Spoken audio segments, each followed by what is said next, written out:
Hi, class. As I mentioned to you that I will be back. I'll be doing a recorded lecture today.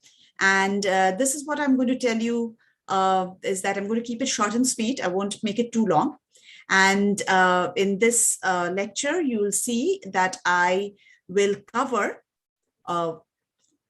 language. Okay. So in our last class of course was cancelled. I'm talking about the class on Wednesday. I'm sorry, the class on Monday, because the class that got cancelled was yesterday's class. So on Monday, we talked about visual aids, right? Presentational aids. And I asked you to look at presentation aids as visual rhetoric. And the way we discussed about presentation aids is we talked about how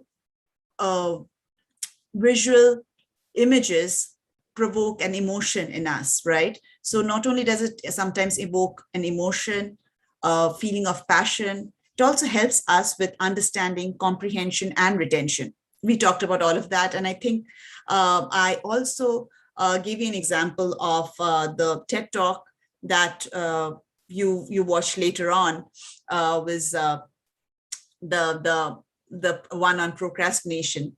And I think the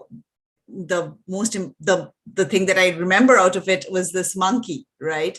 And I think I told you the monkey, the pleasure-seeking monkey and the panic monster. And I told you how that left an image in my mind. And I couldn't remember this speech, or I couldn't remember anything about procrastination because I watched this about 4 years back. But what I remembered was the image of the pleasure-seeking monkey and the panic monster. So we talked about that. And then I think collaboratively as a class, we talked about Martha Clooney's speech and how she how she could add some visual aids, because she didn't have any visual aids. And you all of you collaboratively gave me ideas about the kind of visual aids that she could use. And most of the suggestions that I got from you kind of highlighted the core message, which was culture shock and her acceptance, and her acceptance at the end of owning herself, right? And most of your feedback to me was kind of supported that feedback in regards to providing visual aids, coming up with ideas for visual aids. So we did that. And in today's class here, we're going to talk about yet another component of speech writing, which is words, language use. And I think I've mentioned this to you a number of times, that your delivery skills not only come with your vocal modulation, your expression, your gestures, your eye contact, the kind of clothes you wear, the way you carry yourself, all of that, that's paralanguage, something that is not verbal, all right? And that makes an impact, and that kind of elevates, it could elevate your delivery skills. But I've also told you that there are some of us who are not that great with delivery skills. And if you think about the whole concept of finding your own strength, or if you read the book Strength Finder, you got to find what your strength is. If your strength is writing, then use good words and elevate your speech through your words, because with your words you'll also be able to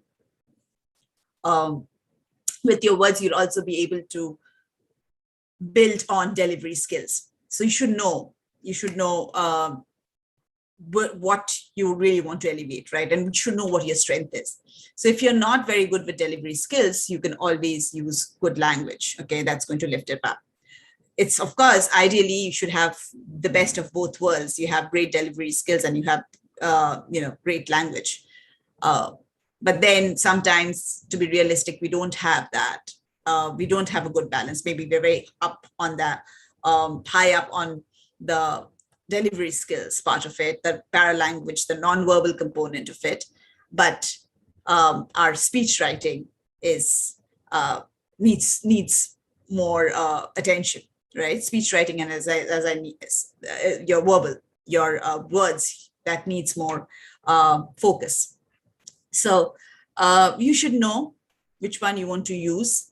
And if you can do both, wonderful. And if you think that you're good at one, elevate that one and still work on the other one. All right. So this is what I'm going to tell you about language use, and you can go to your slides there. And I'm not going to pull up the slides, but I just want to have a conversation with you. So when you're writing a speech, class, you need to know that there are different ways to make your speech shine, right? In terms of, you need to have, first of all, you need to have great content, of course. And once you have that content, your idea of the speech, when I say content, I mean the idea of the speech should be good. And once you have that, you start writing. This is how I do it. I basically, my first draft is always a stream of consciousness. I really don't think about more words or anything. I just start writing. All right, that's my first draft. And the second time I read my draft, I see whether my purpose has been solved, or my purpose, I've met my purpose, I've met my goal. I see that. And in my third draft, that's where I try to make it beautiful. And I make it beautiful through the use of words. All right. So it's like I use words or language to kind of make my speech look pretty. All right. So this is what I do. I use rhetorical tropes. And that's you may have heard about parts of speech in your English class. It's the same thing. When you're writing a speech, you use rhetorical tropes to make your speech look nice. Some of the, I think you must have heard, several speeches which uses these kind of tropes. Some of them, for example, Martin Luther King's "I Have a Dream" speech uses a lot of tropes. He uses personification when he puts like a life. He puts a life in an inanimate object. He calls the rivers like it becomes like almost like a human being. Some of the ones that are widely used rhetorical tropes are personification, similes, when you're making comparison between two different things and you're using a word like as or like to kind of show the comparison. Exaggeration is another one, or hyperbole or exaggeration that you call. There's so many there. But I will just talk about two that I use quite often. And I think if you have at least two in your speech, I think you'll be fine. All right. So the one that I use is I'll talk about the first one, which is not that difficult to understand. The first one is a rhetorical question that I use. So basically what it does is you ask a question to the audience, and the audience doesn't need to answer it. It just sets the ball rolling, and the audience basically gets to think about what you're saying. So it's very rhetorical because you make the audience think. All right. And you give the ownership to the audience. So the audience has ownership of the ideas or the creative process, and starts participating in your speech. So a rhetorical question, typically I can place it anywhere, but I usually try to place it in the introduction because that's a good way to start. And the second thing that I use is metaphor. Okay. And you have to use it and it will come with practice. Metaphor again is a very it's a solid, it's if you're trying to make a comparison between two different things, but the comparison is hidden, then it becomes a metaphor. Okay, so basically there's no as or like word that compares two different things, right? Metaphor just goes past that process of comparing with a linking word. It just compares, and it becomes very powerful. All right. So one of the interesting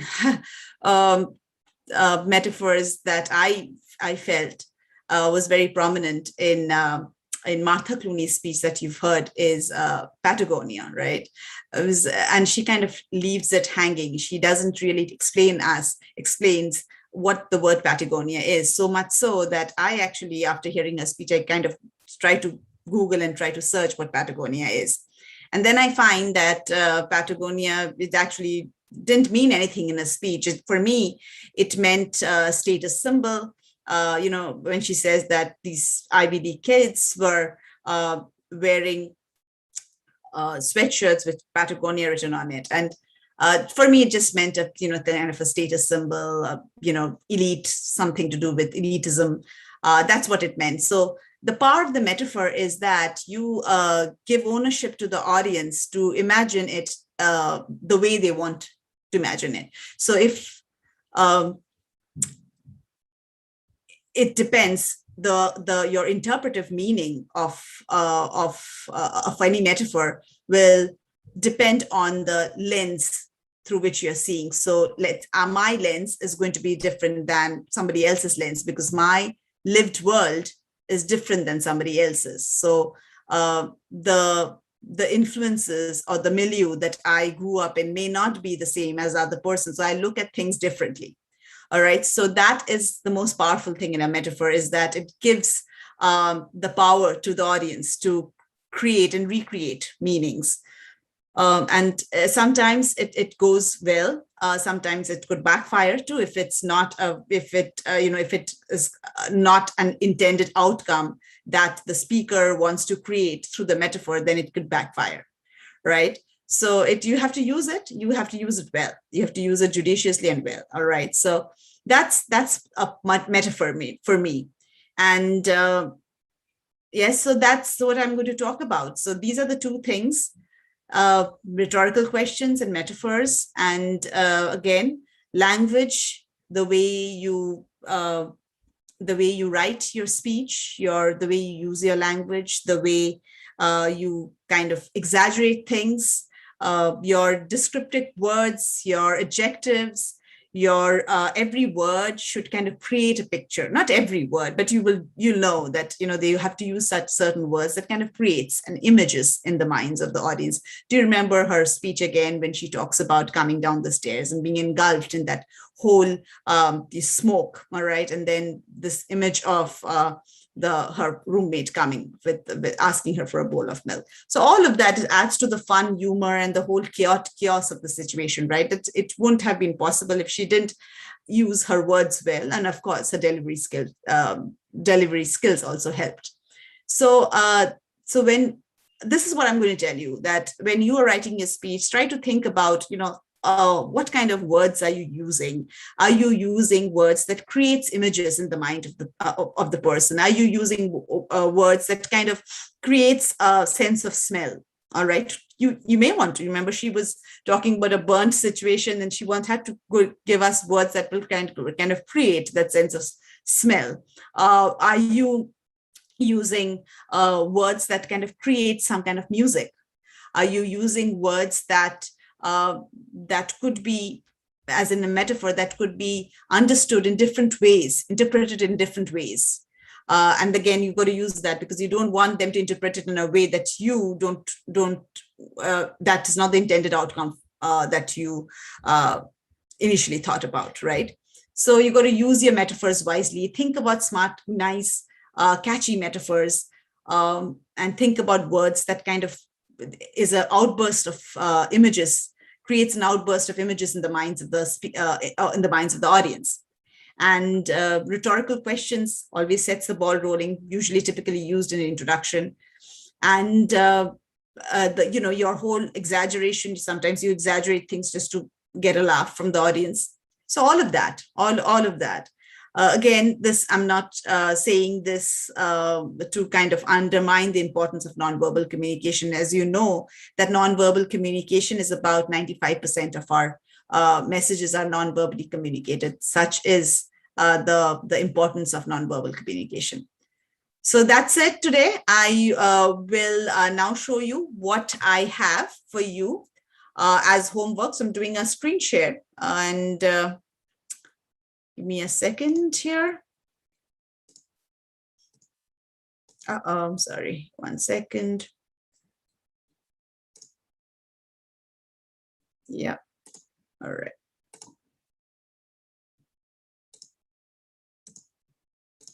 So this is your page, class, and your assignment, because I got delayed, I have moved the assignment to not Friday, not tomorrow, but Sunday by 11:59 p.m. So you get about one more day extra.